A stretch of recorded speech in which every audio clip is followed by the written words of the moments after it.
Eh bien, bonjour à tous et bienvenue à ce nouveau rendez-vous en ligne Meetup, un nouveau format court imaginé par InSecure pour inspirer tous ceux qui veulent se construire un parcours professionnel qui réponde aux nouveaux enjeux qui sont posés par les transitions économiques, digitales, organisationnelles, environnementales et sociétales. Alors, cette matinée, ce sera l'occasion de plonger dans une transformation en particulier, la transformation digitale. Quels sont ses acteurs, quels sont ses enjeux, ses métiers et puis les compétences qui sont nécessaires pour y faire carrière. Allez, sans plus tarder, je vous propose de débuter avec une table ronde au sujet hyper challengeant. Peut-on encore développer son business sans les GAFA? Et puis, quels sont les nouveaux modèles de business qui sont offerts par le digital? Bonjour Mathias, vous êtes le président du groupe InSecure. Comment ça va ce matin? Ça va, je suis un peu stressé, évidemment, mais je On est suis entre super nous, il n'y a content. pas de raison. Pas complètement, mais je suis super content du panel et je suis absolument enchanté de voir des têtes connues et d'autres que je ne connais pas, mais très excité. Eh ben, welcome à tous. Je crois que justement, vous le disiez, ce matin, on a une très belle tablée autour de nous pour échanger autour de ce sujet qui vous tenait à cœur d'ailleurs. Peut-on encore développer son business sans les GAFA? Eh ben, à vous, Mathias. Merci Florence. Alors, il y a une réalité qui est incontestable, c'est que toutes les entreprises deviennent de plus en plus digitales et cela dans un univers où les GAFA sont prédominants. Alors, c'est à la fois une donnée de fait absolument incontestable et ça devient de plus en plus un sujet pour chacun d'entre nous, voire une préoccupation. Alors, en tant qu'acteur de l'enseignement professionnalisant, on a pensé utile de réunir des acteurs, des gens qui travaillent sur ces sujets, qui sont des entrepreneurs et qui sont confrontés à cette réalité. Et leur témoignage est précieux. Et donc, je suis absolument enchanté d'accueillir Rachel Picard, présidente du conseil d'administration de Criteo, Pierre Louette, PDG du groupe Les Échos Le Parisien, et Dickel Soria, qui est vice-président marketing de Miracle. Bienvenue à tous les trois. Quant à vous qui nous regardez, vous pouvez déposer des questions sur le chat. On essaiera évidemment de répondre à chacun d'entre vous. Alors, quelques chiffres pour planter le décor. Donc, les GAFA, Google, Apple, Facebook, Amazon, c'est des sociétés qui, pour l'essentiel, ont 20 ans, un petit peu plus pour Apple, qui a 35 ans, mais qui sont jeunes et qui valent chacune d'entre elles environ 1000 milliards de dollars en bourse, un peu moins pour Facebook, mais c'est dire à quelle vitesse elles se sont développées et à quelle vitesse elles ont vu leur valeur reconnue par le marché. Quelques autres chiffres sur les usages. La moitié du temps passé sur Internet est passé sur des domaines ou des applications qui sont contrôlées par ces GAFA. Facebook a 2 milliards de membres et il y a chaque jour sur Google plus de 5 milliards de requêtes. Plus de 5 milliards de requêtes. Et un fait qui n'est pas toujours connu, mais qui est important, c'est que Google est à la fois celui qui bénéficie le plus de la publicité sur Internet. C'est le premier bénéficiaire de la manne publicitaire qui a largement migré vers Internet, puisqu'en France, on a basculé sur l'ensemble de la publicité. Le web recueille plus de 50% de la publicité aujourd'hui. Et c'est en même temps le premier intermédiaire de publicité pour l'ensemble des sites du web. Et il a une part de marché qui est comprise entre 60 et 70%, à la fois du côté des annonceurs, du côté également des médias. Donc c'est une réalité très particulière et très propre au web qui dessine un paysage assez unique. Et Pierre, tu viens d'écrire un livre d'ailleurs, c'est un sujet qui te passionne, qui s'appelle Des géants et des hommes, et que tu as sous-titré, je le cite, pour en finir avec l'emprise des GAFA sur nos vies.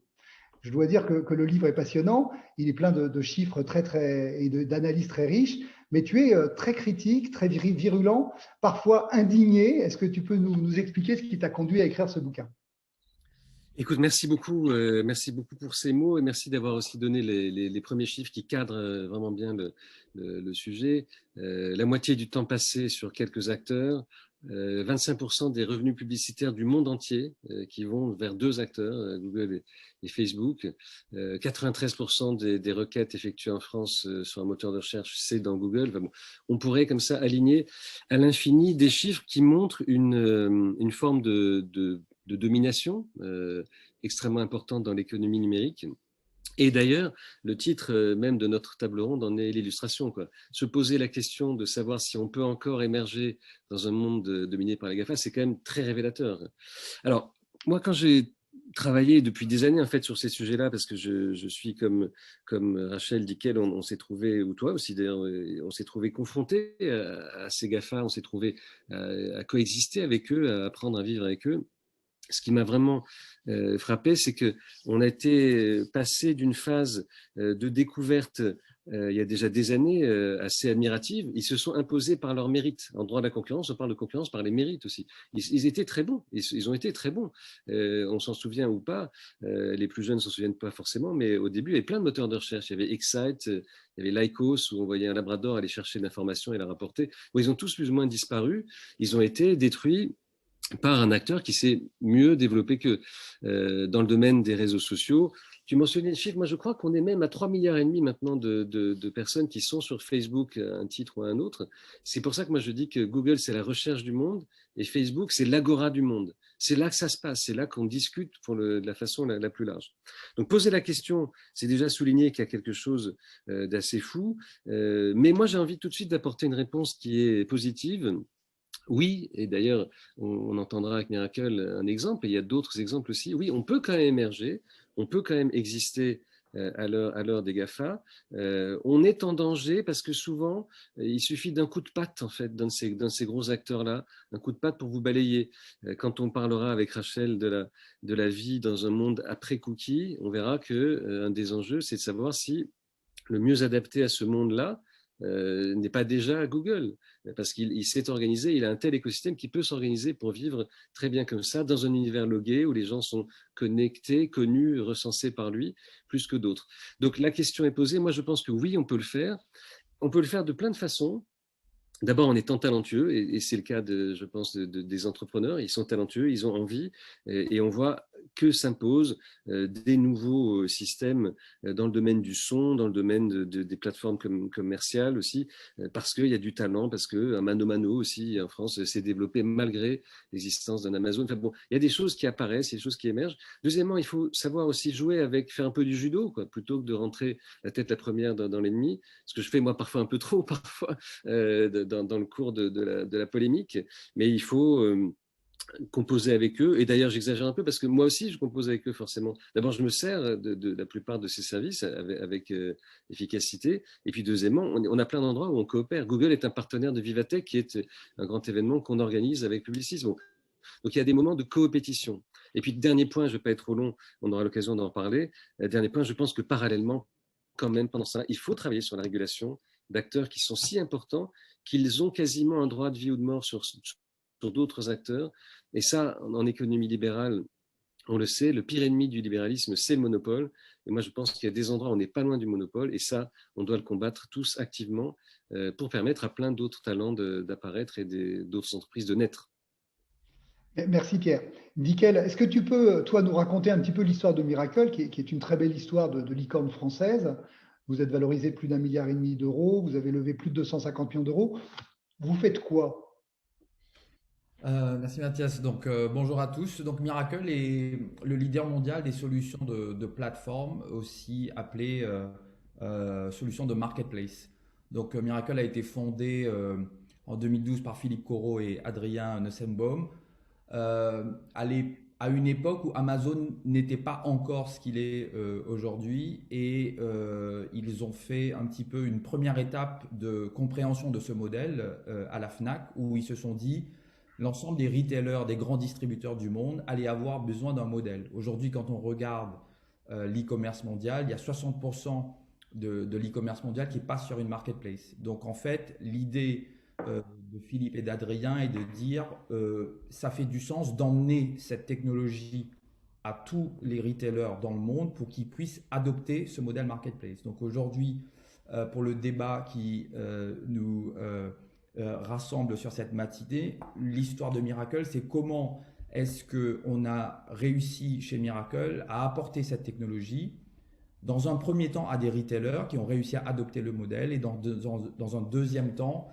à tous les leaders industriels qui veulent adopter ce modèle dit de plateforme. Donc on en parlera un petit peu plus, mais aujourd'hui Miracle, c'est 300 clients dans le monde, sur les 4 continents, c'est 3 milliards de dollars de volume d'affaires générés sur l'ensemble des plateformes en 2020. Et c'est pour ainsi dire 3 milliards de dollars qui sont passés sur les plateformes de nos clients, qui auraient autrement, si les clients n'avaient pas pu adopter ce modèle, seraient probablement passés sur une plateforme autre, a fortiori des GAFA. Mais est-ce que, enfin, tu cites ce chiffre, il est à la fois impressionnant, 3 milliards de dollars.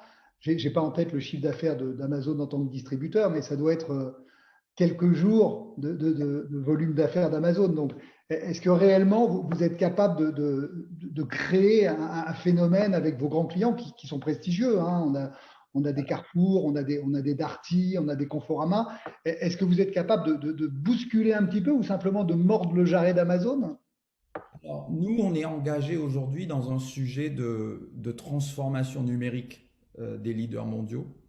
Donc, nous, on apporte cette technologie, on apporte aussi un écosystème de vendeurs tiers, on apporte aussi une expertise. Après, il y a aussi un sujet de transformation. Je ne sais pas si, je n'ai pas lu le livre de Pierre, mais je ne sais pas si Pierre en parle, mais il y a aussi, on va parler de régulation des GAFA, mais il y a aussi un sujet de transformation de ces leaders mondiaux pour qu'eux-mêmes adoptent ce modèle. Donc nous, ce qu'on fait aujourd'hui, c'est qu'on leur apporte les armes, mais il y a aussi un sujet de transformation de ces leaders mondiaux pour que justement on arrive à, je ne vais pas dire à rivaliser, mais à montrer qu'il y a un autre chemin. Je vais prendre un chiffre pour illustrer ça. Il y a une particularité de la France qui est que la part de marché d'Amazon n'est pas aussi élevée que dans les autres pays européens. Donc les chiffres 2020, il y a une étude Kantar qui est sortie récemment qui montre que lorsqu'on élargit les chiffres de part de marché au site web des enseignes traditionnelles, la part d'Amazon est passée de 19% à 16%. Et pendant ce temps-là, les clients de Miracle qui sont rassemblés dans un indice qu'on appelle le Enterprise Marketplace Index ont progressé du même montant. Et la France est ce pays où, sur les 15 sites e-commerce français, ce sont tous des marketplaces, avec des acteurs qui ont soit été très présents, très actifs à se transformer et qui ont su, pour certains, vous avez cité Fnac Darty, pu adopter ce modèle. Donc, mon message, c'est il n'y a pas de fatalité. Les solutions sont là. Quand on parle à nos grands clients, vous avez cité Carrefour, on a d'autres clients comme Leroy Merlin, quand je leur parle et je leur dis, finalement, dans l'adoption de ce modèle de plateforme, ce qu'on appelle aussi l'économie de plateforme, qu'est-ce qui a été le plus compliqué? Ils répondent, c'est la transformation en interne, la transformation des organisations qui est en fait le plus compliqué. Merci, c'est très clair. Alors Rachel, tu vas nous parler un petit peu de Criteo. Donc Criteo, ça a été vraiment une très belle aussi success story française dans le domaine de la publicité digitale. Votre métier, c'est quoi? Alors, le métier, c'est un peu comme Dickel, en fait. C'est intéressant la manière dont vous le dites parce que je peux reprendre un peu les mêmes termes. En fait, Criteo, qui est toujours une success story, mon cher Mathias. J'ai pas dit que c'était, j'ai dit ça a été une très belle success story. C'est encore, attention, mais elle est plus ancienne. Pas sur la suite. Qui permet en fait aux petits d'être comme les grands sur Internet. C'est ça la logique en fait. Au départ, c'est plutôt conçu pour les annonceurs et ça permet finalement de cibler de la publicité en fonction de vos centres d'intérêt, ce qui n'est pas une grande nouveauté dans la pub. On essaie de faire ça depuis toujours, les annonceurs savent ça. Mais là, on a une vision très précise en fait, des centres d'intérêt parce qu'on le suit à travers la navigation. Donc, grosso modo, ça fait ça. Aujourd'hui, puisque Criteo a été un peu perturbé par quelques grands acteurs, et on reviendra dessus, Criteo évolue et devient un acteur d'un écosystème. En fait, donc, en fait, Criteo crée un écosystème d'éditeurs, un écosystème de sites médias en particulier qui vivent par la pub, et Pierre connaît ça, et leur permet, en agrégeant en fait à la fois les données et en mettant de l'intelligence artificielle, tout bêtement, ça fait quelques années que Criteo en fait, sur l'ensemble de ces données, de donner autant de performance que si vous achetez de la pub sur Facebook ou si vous allez sur Amazon ou sur Google, en fait. Hein. Donc, c'est ça le principe. Et pour donner quelques chiffres, Criteo est présent dans 100 pays, donc c'est internationalisé tout de suite pour justement être face aux grands.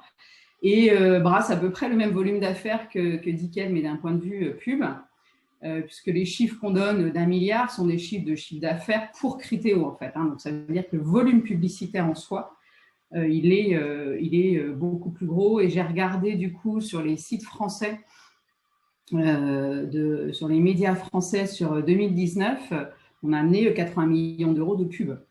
Quand on regarde aujourd'hui les enjeux de la presse sur Internet, c'est pas rien pour cet univers, en fait. Voilà. Et après, vous êtes dans un environnement compliqué, on l'a dit, à la fois parce que Google est le grand de l'intermédiation publicitaire, alors qu'il y a à la fois un grand site de réception des budgets de publicité. Donc ça, c'est une première situation qui ne pourrait pas exister dans les médias traditionnels, parce que franchement, c'est une situation un peu bizarre. Et puis la deuxième évolution à laquelle vous êtes confronté, la très récente, c'est la décision d'Apple et de Google de supprimer les cookies tiers, qui est un des outils pour vous de traçage des comportements sur le web, sur les espaces qui sont en dehors justement de ceux des GAFA. Donc, comment réagir à ça? C'est sûrement très compliqué. Effectivement, Criteo a bâti en fait toute cette technologie sur les cookies tiers au départ. Donc, la régulation est passée par là sur les sujets de privacy et pousse tous les feux pour donner plus de transparence et plus de contrôle aux internautes. Et Criteo s'inscrit 100% là-dessus parce que plus Internet sera agréable, propre, nickel, etc., plus les gens auront envie de l'utiliser. Donc tout ça va dans le bon sens. Le problème, c'est que certains grands acteurs font la prise de judo et utilisent en fait ce sujet de privacy pour édicter des règles technologiques. Donc, si on ne connaît pas bien le sujet, on ne voit pas forcément le problème, mais qui du coup peuvent balayer un acteur, plusieurs acteurs, l'ensemble d'un écosystème en fait. Hein. C'était votre point, Pierre. En fait. Et donc Criteo pour passer ce cap-là, fait deux choses. La première, c'est de proposer des technologies qui sont à l'intérieur de l'univers logué, par exemple pour des marchands. Donc aujourd'hui, Criteo travaille aussi avec les mêmes clients que Dickel, et en particulier beaucoup aux États-Unis, en fait, sur des grands marchands, pour utiliser la technologie de Criteo pour animer leur propre site. Et ils mettent de la publicité, ce qu'on appelle du merchandising dans les temps anciens en fait. Donc ça et ça croît de 50-70% par an, donc c'est déjà un très gros volume. Et la deuxième partie, c'est sur l'internet ouvert, et c'est de plus utiliser les cookies tiers, puisque Google a décidé qu'ils disparaîtraient. Et qu'on a bien l'intention de ne pas laisser le régulateur lui donner la possibilité de gérer l'ensemble des cookies pour tout le monde, parce que ça serait quand même une catastrophe. Mais c'est de travailler avec les éditeurs pour pouvoir accéder aux cookies dits first party en français dans le texte, pour que d'un commun accord, en fait, entre l'internaute, l'éditeur, Criteo et l'annonceur, on puisse recréer cet écosystème qui soit aussi performant que les grands écosystèmes logués des GAFA. Et donc, c'est tous les développements technologiques et d'écosystèmes qu'on est en train de bâtir.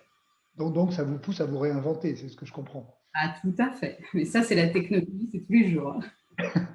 Alors, un dernier point, Rachel, tu nous as dit quand on t'a rencontré avant cette session, c'est un combat pour l'Internet ouvert, pour l'open Internet. Ça veut dire quoi, ça?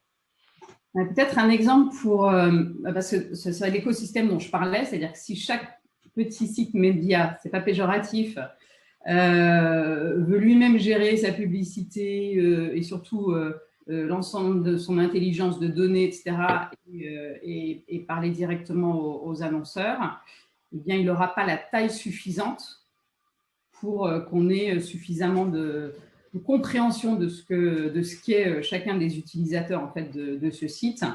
Et donc, il ne pourra jamais rivaliser avec l'intelligence que peut mettre un Facebook dans l'analyse des données comportementales des internautes. En fait, hein. Et donc, l'annonceur il aura quelques médias ultra performants, puis d'autres beaucoup moins performants, d'un point de vue retour sur investissement. Et soit il milite pour le bien public et donc il ne mettra pas son argent sur les GAFA pour des raisons très sociales, politiques, etc. Mais j'ai un tout petit doute. Et d'ailleurs, je crois que dans la croissance des 5 dernières années, les GAFA en ont rapté des budgets publicitaires, quand on parlait Mathias, les GAFA en ont rapté 80%, donc c'est dingue. Donc, si les annonceurs mettent tout leur argent sur le plus performant, ben, petit à petit, ça va vider en fait tout l'écosystème gratuit de ce que j'appelle moi l'Internet ouvert, c'est-à-dire ceux qui ne sont pas dans des systèmes, des immenses systèmes logués qui leur permettent, une fois que vous avez dit oui il y a 10 ans, hein, Google, il continue il agrège des tas de choses et il continue de vous utiliser. Et juste peut-être un exemple là-dessus, Mathias, en fait, on a un prospect, là je viens de lire, j'ai lu ça ce matin, qui ne veut pas utiliser Criteo parce qu'il ne veut pas que les données concernant ses clients, qui sont des données anonymes bien sûr, soient utilisées par Criteo dans un monde plus global et donc pour le compte d'autres annonceurs, ce qui est la réalité. Sauf que pendant ce temps-là, tous ces utilisateurs sont logués par Google et suivent ce qu'ils font seconde après seconde, en fait. Donc, c'est une sorte de leurre, hein, ce truc-là. De toute façon, ils sont suivis. Donc après, et je pense que le sujet aussi d'aujourd'hui, c'est est-ce qu'on a moyen de sensibiliser, de faire que les gens comprennent que par leur attitude d'accepter, de ne pas accepter de ce qu'ils font, et que ce soit du côté des internautes ou des annonceurs, ils peuvent influer là-dessus. Hein. Je rejoins Dickel sur le... Ouais, je pense que c'est très clair. On voit bien l'enjeu du débat et la dissymétrie entre les univers logués et les autres. Toi, Pierre, tu connais ça par cœur, puisque tu es dans un monde où effectivement chaque média a tendance à vouloir protéger son site. Et c'est vrai qu'il y a un certain nombre d'initiatives pour vous mettre ensemble, alors que vous seriez ensemble très puissants. Mais évidemment, c'est beaucoup plus difficile de coaliser des intérêts plutôt que de faire comme Google ou comme Facebook, d'avoir un grand univers qu'on contrôle. Donc, comment est-ce que tu réfléchis avec les médias pour essayer d'optimiser votre performance en tant que support publicitaire? Et est-ce que tu penses qu'il y a des chemins pour essayer de vous mettre plus de manière coalisée ensemble pour être plus puissant? Écoute, c'est vraiment une histoire d'acteurs fragmentés face à des géants. C'est pour ça que j'ai appelé le bouquin des géants et des hommes. C'est aussi une allusion à Steinbeck, dans lequel on a un géant qui, lui, est plutôt sympathique, au fond, et un peu innocent, mais qui tue sans s'en rendre compte des êtres plus faibles. Je trouve qu'on en est arrivé là. Je réfléchissais aussi en écoutant Rachel au sens disons pour notre audience, de cette thématique de la transformation digitale. Moi, j'ai vraiment l'impression qu'on va vite passer de la transformation digitale que Miracle et d'autres font, qui sont des enablers, ils rendent ça possible, ils l'accompagnent. On va passer de ça, qui est déjà assez avancé quand même dans des grands groupes, même si on peut aller plus loin, à la transformation du digital. C'est-à-dire qu'il faudra vraiment concevoir que c'est le digital qui doit être transformé maintenant. Et donc, on aura glissé, et je reviendrai là-dessus, on aura glissé en peu de temps, en quelques années, d'une transformation de la façon dont on produit, dont on distribue, dont on adresse des publics, à une meilleure maîtrise de ce qu'est devenu notre univers. Je dis ça pourquoi? Parce que ça a été mentionné à différents moments, mais on aura du mal à continuer à faire, à l'exception peut-être de la France, qui justement est à différents moments une exception. Il y a eu des grands sites d'e-commerce, et tu t'en es occupé toi-même, Mathias, il y a quelques années déjà, qui ont démarré un peu fort et vite avant d'autres. Il y a des Miracles, il y a des Mano Mano, il y a des Criteo, il y a des acteurs importants français, mais on est quand même un peu une goutte d'eau. Dans le domaine de la presse, si on prend les chiffres aussi qui sont les nôtres, nous en gros, la presse a perdu la moitié de ses revenus publicitaires en 10 ans. Et comme la télé et la radio n'ont pas tellement bougé, en fait, tout ça a été transféré vers les nouveaux acteurs. C'est ce que Rachel disait. L'incrément de croissance de l'investissement publicitaire, il est pris à 90% par les GAFA. Et encore une fois, je l'ai dit dès le début, je ne vais pas le répéter 36 fois, ils ont des mérites, ils travaillent bien, mais c'est allé trop loin. C'est pour ça qu'il faut les réguler.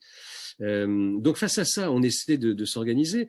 En gros, la presse a bien des défauts, et d'ailleurs, elle a été incapable d'organiser ce qu'on appelle le single sign-on, enfin un système de passe presse qui permettrait de dire je m'inscris, et puis partout où je naviguerai dans des univers de presse, je naviguerai librement parce que j'aurais été inscrit un peu comme une sorte de Schengen, si j'ose dire, du sign-on. Une fois qu'on est dans l'univers Schengen, on peut naviguer librement. Bon, ça n'a pas été possible. On a toujours des gens qui sont tentés d'aller au plus vite vers la solution apparemment la plus facile, mais qui est une solution d'abandon. C'est là où moi, effectivement, tu me trouves parfois un peu engagé ou véhément, mais je le suis volontiers parce que c'est une solution d'abandonniste, c'est-à-dire se dire on remet notre souveraineté digitale entre les mains de ces acteurs-là et on ne sait plus s'en sortir. Moi, il y a une chose qui m'a beaucoup frappé aussi en travaillant pour le livre, et on en avait parlé aussi ensemble dans le passé, c'est la proportion d'argent qui reste dans l'univers clos d'un Google, par exemple, pour reprendre cet exemple-là. Quand un annonceur confie 100 € à Google en disant faites-moi une sorte d'optimisation, je veux toucher des cibles, aujourd'hui c'est 85% 85 € sur 100 qui vont rester dans des destinations Google. C'est vraiment le système de la plantation d'EVA indonésienne au XIXe siècle. On naît, on vit, on meurt dans la plantation. Tout se passe là, c'est un univers clos. Il n'y a pas grand-chose qui va aller arroser d'autres terres fertiles peut-être, mais qui ne sont pas fécondées par l'investissement publicitaire. Donc c'est ça qui est très très inquiétant, c'est que c'est de plus en plus clos et de plus en plus fermé. Et donc ça, c'est une menace aussi à la transformation digitale, parce que pour les clients de Miracle, par exemple, ou pour les clients de Criteo, il n'y a pas une seule solution. Il faut qu'il y ait plein de solutions. Il faut qu'il y ait des nouveaux clients qui apparaissent. Il faut que leurs talents se déploient et pas exactement tous gérés par les mêmes intermédiaires qui, effectivement, gèrent largement à leur profit. Donc, pour finir… C'est très clair. Non, mais je pense que c'est très clair et ça converge. Il nous reste peu de temps, mais… si on veut essayer d'aller au bout, Dickel, toi, tu as fait part de préoccupations sur le DSA qui me surprennent un peu parce qu'en fait, aller vers plus de régulation européenne, on a l'impression que c'est quand même une manière, effectivement, de trouver des contre-feux aux GAFA et d'essayer de faire en sorte que cet espace s'ouvre et avec des règles du jeu qui permettent l'émergence de nouveaux acteurs. Et pourtant, toi, j'ai eu l'impression que Miracle y voyait un certain nombre de menaces également. Donc, c'est intéressant de t'entendre là-dessus.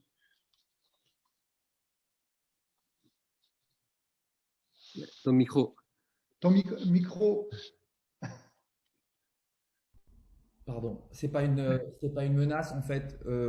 Nous sommes évidemment on se reconnaît. Rachel a déjà exprimé.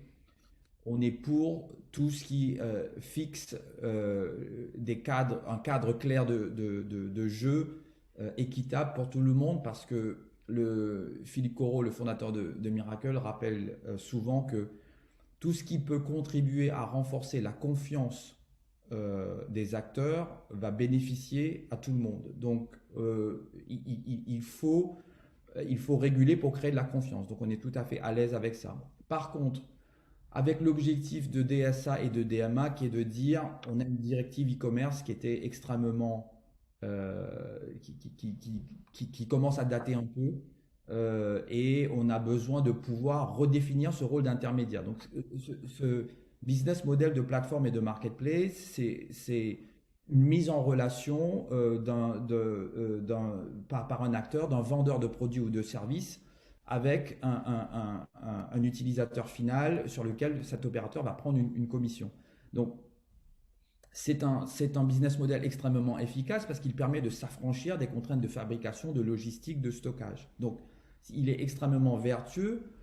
Par contre, il vient quand même avec un certain nombre de responsabilités, ce qu'on comprend tout à fait. Ce qu'on dit simplement par rapport au DSA et au DMA, c'est que pour aller dans le sens de Pierre, il faut qu'on ait la possibilité de les concurrencer de façon équitable, qu'il n'y ait pas de position dominante pour obliger un petit peu l'écosystème qui s'agrègent autour d'eux à utiliser leur service. Je donne un exemple, ou qu'ils puissent récupérer les données, parce que les données dont ils disposent est une mine d'or, et que de fait, ils ne pourraient pas, si on dit que l'intelligence artificielle va déterminer la croissance des années à venir, il n'y a aucun acteur qui pourrait les concurrencer puisque la massification des données dont ils disposent leur confère de fait un avantage concurrentiel. Ce qu'on dit simplement, c'est que dans ce modèle marketplace, pour ce qui nous concerne, ce rôle d'intermédiaire, il est très important.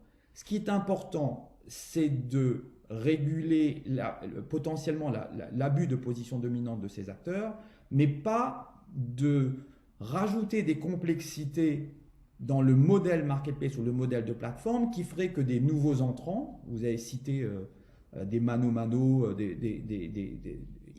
tous ce qu'on appelle les digital natives ne sont pas des GAFA. Donc nous-mêmes, nos clients qui sont des anciens et traditionnels, il faut qu'ils puissent adopter le modèle de façon suffisamment souple. Il ne faut pas que cette régulation vienne pénaliser le modèle, mais qu'il vise à contrôler en fait les acteurs dominants. Ouais, si je comprends bien, un peu votre crainte, c'est de dire si on fait une régulation qui vise les GAFA mais qui empêche tous les autres d'émerger, parce qu'on s'inspire du monopole des GAFA et qu'on l'applique à tous les émergents, on va en réalité conforter la place des monopoles. Pierre, moi j'aimerais bien que tu nous parles un petit peu, pardon, Pierre, que tu nous parles un petit peu de cette situation étrange qui est que tous les médias sont présents sur Google. Google est un grand apporteur de clientèle pour vos titres. Je crois que c'est de l'ordre de 40%. Et donc Google dit, ben moi je vous apporte énormément, vous devriez me cirer les pompes tous les matins. Et puis inversement, on oublie toujours de parler du fait que le contenu que vous apportez dans les moteurs vous donne de la crédibilité, de la légitimité, de la pertinence au moteur.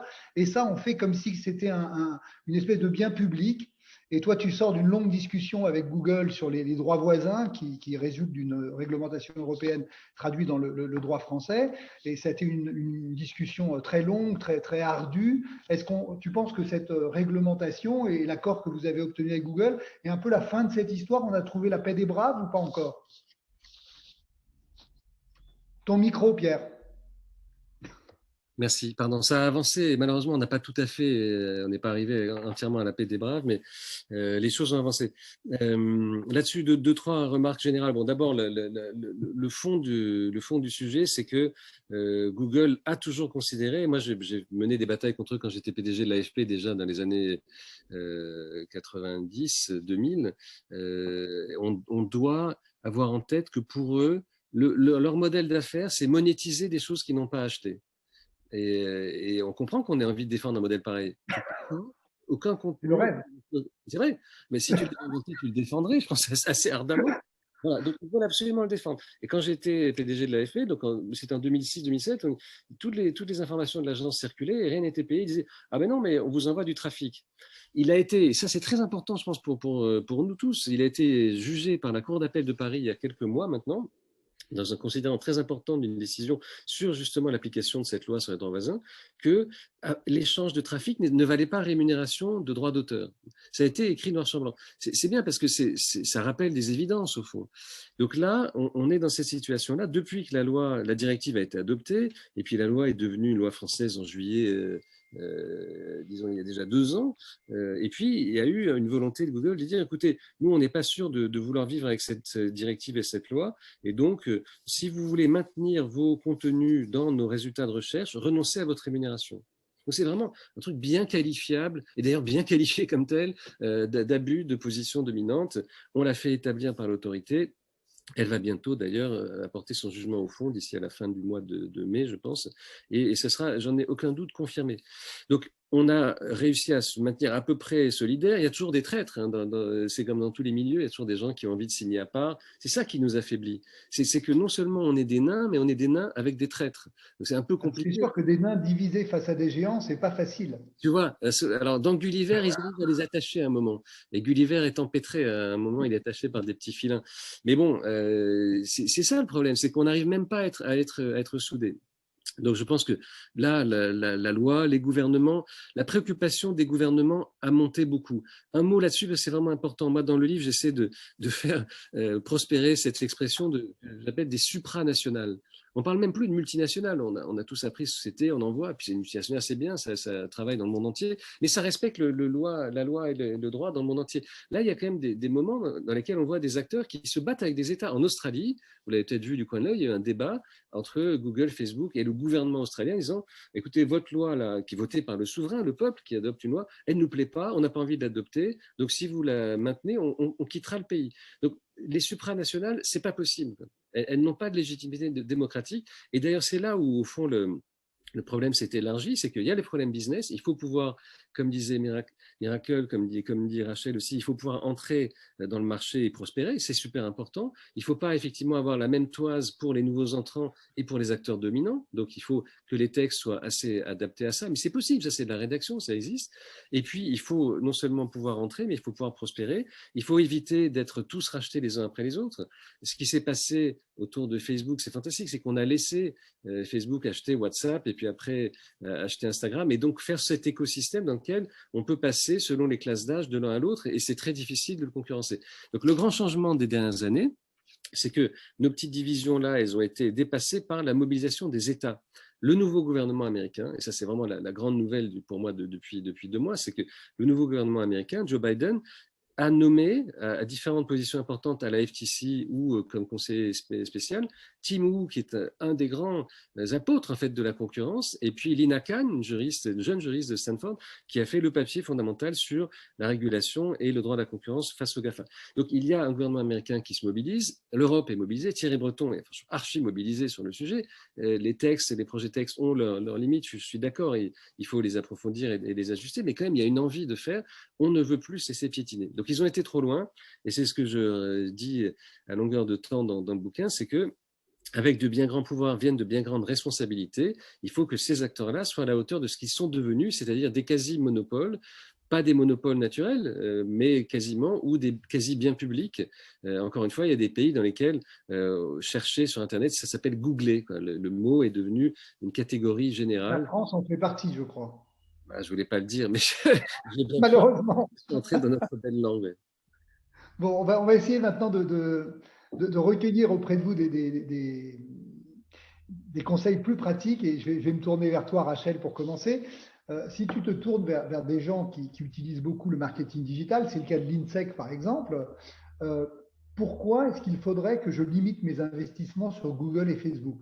C'est quoi la vision que tu as toi, alors que c'est tellement facile, alors qu'effectivement, en termes d'efficacité, de pertinence, on a l'impression qu'on a là une solution clé en main et j'allais parler un petit peu d'addiction. C'est quoi le risque que je prends finalement? C'est une bonne. J'étais en train de me poser en écoutant Pierre, en fait. Il y a quand même un vieux dicton qui dit pas mettre tous ses œufs dans le même panier. C'est quand même. Donc, quand c'est un joli panier très, très performant et qui protège bien les œufs, tu vois, c'est embêtant. Absolument. Et il y avait plein de questions sur le sujet, je trouve, qui sont intéressantes, mais je crois vraiment que c'est dangereux. C'est-à-dire que, là, je rejoins les propos véhéments de Pierre. Il faut prendre conscience du pouvoir qu'ils ont. Et il y a des questions sur le fait que ça dépasse l'économique et que ça atteint le politique. Et ça prouve bien à quel point ils dirigent les choses, en fait. Donc, quand vous avez un fournisseur qui représente 95% de vos achats, vous faites quoi quand vous êtes une boîte normale? Immédiatement, vous allez en chercher un autre. Jamais vous retrouvez en situation de monopole, c'est de ce dont je parle. Et pour pas vous retrouver pieds et poings liés avec quelqu'un qui vous impose ensuite ses règles. C'est-à-dire du coup, c'est votre fournisseur qui vous impose les prix. Alors, vous pouvez tenter une négo avec Google. Ceux qui y arrivent, je veux bien qu'ils m'écrivent sur le petit chat de discussion. Là, ça, c'est quand même un truc, ça n'existe pas. Mais au moins, ils vous autorisent à être placé là où vous avez envie ou pas. Nous, Facebook nous a carrément fermé une techno de bidding parce que ce n'était pas la sienne. Donc, je vous sors. Mais ni aussi bête que ça leur a pris 2 minutes.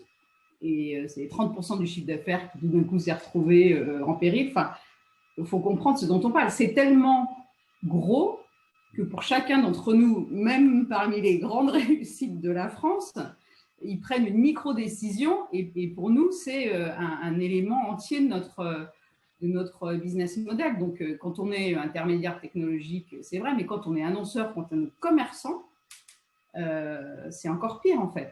Se retrouver pieds et poings liés, même pour un commerçant, enfin pour quelqu'un qui vend des produits chez Amazon, qui fait absolument ce qu'il veut, qui sait tout ce qui se passe, qui derrière va faire ses produits, gère ses prix, etc. Enfin, c'est se retrouver. Et du coup, effectivement, quand ça représente 40% du chiffre d'affaires, c'est trop tard.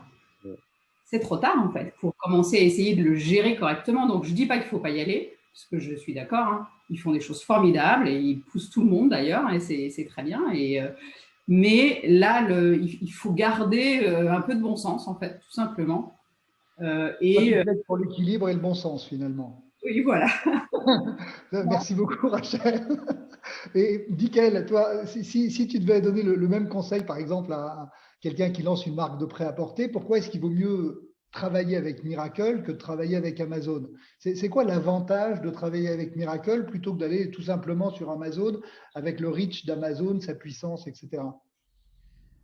Nous, on est engagé dans quelque chose que Rachel a un petit peu expliqué tout à l'heure. On recrée des écosystèmes autour de nos clients. En fait, on leur apporte le modèle et on leur permet de faire cet effort de curation, d'aller chercher l'écosystème de vendeurs tiers qui va leur permettre, dans le respect des valeurs de leur marque, d'étendre leur offre. Vous avez parlé de l'habillement, mais au-delà de la mode, un acteur peut réfléchir à tout un ensemble de services à côté ou de produits à côté dans des catégories connexes et s'étendre sur ces catégories-là pour permettre de répondre à un impératif qu'a compris Amazon avec le modèle marketplace, qui est de dire que dans le comportement d'achat en ligne, il y a ce besoin d'avoir l'offre la plus étendue possible. Ce que nous permettons à nos clients de faire, c'est de faire cet assortiment dans le respect des valeurs de leur marque et de les faire avec un écosystème qui va être de plus en plus multilocal. Multilocal, c'est-à-dire que ce qui nous a paru très intéressant en 2020, c'est que les gens ont compris qu'il y a tout un tissu de TPE, de PME qui comprennent qu'ils doivent se digitaliser et vendre en ligne et que Amazon n'est pas la seule voie, qu'ils ont la possibilité d'aller chercher des canaux de vente chez Leroy Merlin, chez Carrefour, chez Maison du Monde et que ce sont aussi des marketplaces mais qui travaillent une certaine logique de marque. Donc c'est ça qu'on va permettre à nos clients de faire. C'est de développer leur propre écosystème. C'est très clair. Alors Pierre, une dernière question, elle est un peu perverse, je dois dire, mais bon, on se connaît suffisamment. Tout. Toi qui es assez critique finalement sur le système, est-ce que tu t'es retiré des apps? Parce qu'à chaque fois que tu vends un abonnement sur une app, tu as 30% qui part la première année chez Google ou Facebook et tu en as 15% les années suivantes, ce qui paraît quand même très cher payé pour souscrire un abonnement aux Échos ou aux Parisiens. Moi, quand j'ai souscrit mon abonnement aux Échos, j'ai fait bien attention de ne pas le souscrire via une app. Mais finalement, est-ce que tu as la liberté de sortir des apps et de dire non, je renonce à cet argent parce que je pense que mes clients vont passer en direct et finalement, ça ne m'apporte rien et la commission est excessive? Non, on est vraiment déjà dans ce monde dans lequel on doit composer en permanence avec le réel. Et donc, moi, j'essaie d'utiliser un peu Ecosia parce que ma fille m'a dit que c'était bien et qu'en faisant du search sur Ecosia, ça allait aider à planter des arbres. Bon, donc je le fais un petit peu, mais assez naturellement, plein de choses dans ma recherche vont vers Google. On m'a parlé de DuckDuckGo. Après, je ne suis pas un grand pratiquant de Facebook, donc là, j'ai pas trop de mal à décrocher. On l'a pas mentionné, mais un des problèmes qu'on a, ce sont les algorithmes d'addiction. Autant dans le commerce, on peut concevoir que le marketing filtratif, collaboratif, ça soit vraiment efficace et ça permet de développer son panier. Ok, impeccable. Dans le domaine des idées, l'algorithme d'addiction, moi, je m'en méfie beaucoup. Ça, si tu veux, ça c'est encore tout un autre débat. Je veux pas faire un autre débat plus sur la démocratie et sur oui, la polarité. mais intimement lié. C'est d'une puissance commerciale, on arrive à une puissance dans la formation des idées et donc sur la démocratie. Donc c'est difficile de sortir, pour répondre précisément à ta question. On a essayé de faire une chose un peu différente, je pense comme pas mal d'autres, c'est on essaie de s'inspirer de ce qu'il y a en tout cas de mieux, de plus efficace chez eux. Et notamment chez eux, il y a des logiques qui ont été développées, qui sont très fortes en termes d'abonnement, de qualité du service.